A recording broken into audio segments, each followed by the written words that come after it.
Assalamu алейкум, урматтуу мекендештер.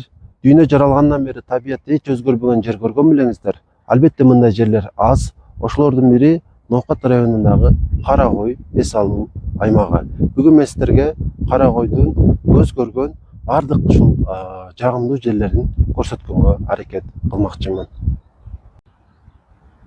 Өйдөдө айтканымдай, Кара Койдун ар бир бурчу жагымдуу жана бүгүнкү күндө биз муктаж болгон нерсе дагы ушул.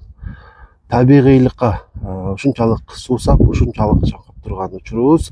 Ошол себептүү колдон келишинче табиятка умтула беришибиз керек деп ойлойм.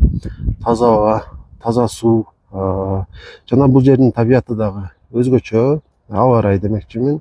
Айтайын дегеним, азыр күн тийип турганы менен 30-40 мүнөткө жетпей эле жамгыр, андан артынан эле жай мезгили болгоnuна карабай кар жаап коюшу дагы ыктымал. Ошол себептүү бул жакка эс алганы келгенде сөзсүз түрдө жылуу кийимдериңиздерди дагы кошо баштыгыңыздарга салып алышыңыздар керек. Мына ушул көзүңүздөр көрүп турган жердин жанында ушул мазар деп коет. Биринчи жолу мен 9-классымда келгенмин. Ошол жерге эми албетте бул мусулман дининин ишенимине каршы келет. Эми илгери болгон көбүн эсе ушул кимдин чачына көкүлү боло турган болсо, ар бир адамда көкүл боло бербейт го. Ошол көкүлү барларды алып келип ушул Кыргыз ата деп коет. Ошол жерде мазарга алып келип илишчү экен да. Кой союп, кандайдыр маарекелерди өткөрүп, мына ушул жерде турабыз. Ушундай. Байкап турганыңыздардай, Кара Кой бул жылкылардын мекени.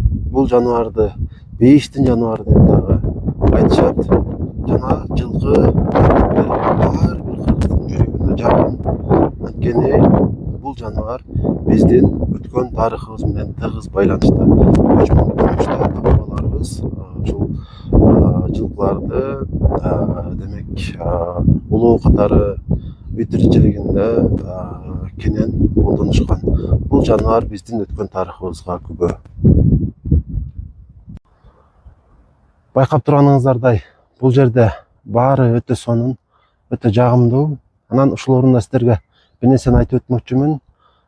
Демек Кара Койдо эс алуу зонасы эки тарапка бөлүнгөн. Ошол көпүрөгө жеткенде асфальт бүтүп эки жакка бөлүнөт. Бири Муңдарчы деп коет, бүгүнкү күндө өтө белгилүү аймак. Бул түштүк батыш тарап деп койсок болот. Экинчиси болсо түндүк чыгыш жагы, мен турган жер, мазар жак. Анан негизи кайсы жак жакшыраак деген суроо жаралышы мүмкүн да. Бүгүнкү күндө Муңдарчы жак белгилүү болуп калды. Бирок мен ушул мазар жакка келишти сунуштайт элем.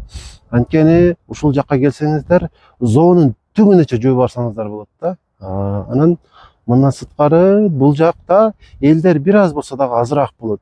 Адам өтө көбөйүп кетсе, жакшы билесиздер, эс алуунун дагы бир жагымдуулугу кетет да.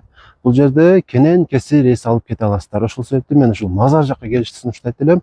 Мазар жакка дагы ушул жогору жагына лестен бир кыйла өйдөгө чыгыш керек да. Ушул жакка келсеңиздер, чындап табиятка келгендей болосуздар. Анын үстүнө Кыргыз ата дарыясынын дагы башталгыч бөлүгүнүн бир тутуму ушул жактан башталат. Ошол суу башталган жерге чейин жөө келсеңиздер болот. Кыргызстандын ар бир бурчу, суусу жок адырларына чейин мен үчүн бирдей жагымдуу. Көбүнчө биз ушул мекендин кадырын биле бербейбиз. Качан билебиз? Мекендин кадырын билиш үчүн адам узакка саякатка чыгыш керек болот да. Иштегени, балким саякаттаганы. Ошондо өзүбүздүн туулуп өскөн жерибизди көбүрөөк сүйүп баштайбыз. Ушул мисалы үчүн чет өлкөдөн кайтып келгенден кийин канчалык жакшы жерге барсак дагы ушул аэропорттон түшкөндөн кийин эле жүрөк жеңилдей түшөт. Ошол себептүү мекенди сүйөлү, мекенибизди ардактайлы, коргойлу, кыргыз тилинде сүйлөйлү демекчимин. Öyle de aytkanımday mазар tarafqa kelingizler. Eng çoqqa çıksаңыздар. Akıl деген kişinin es aldırчу zonасы бар. Мында четкында боз үйлөр бар да. Эмнеге муктаж болсоңуздар, баарын даярдап берет. Үй бүлөңүздөр менен, досторуңуздар менен жамдуу эс алып кетсеңиздер болот.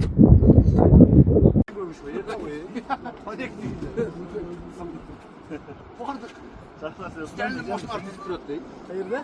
Acayip bir var. İçine girsem. Ver özünü komuta sor kendine bunu diyor. Hasan. Sterling o ya. Yani bunlar eşitmek etmezken özleri açıp girip beyi bakacağım.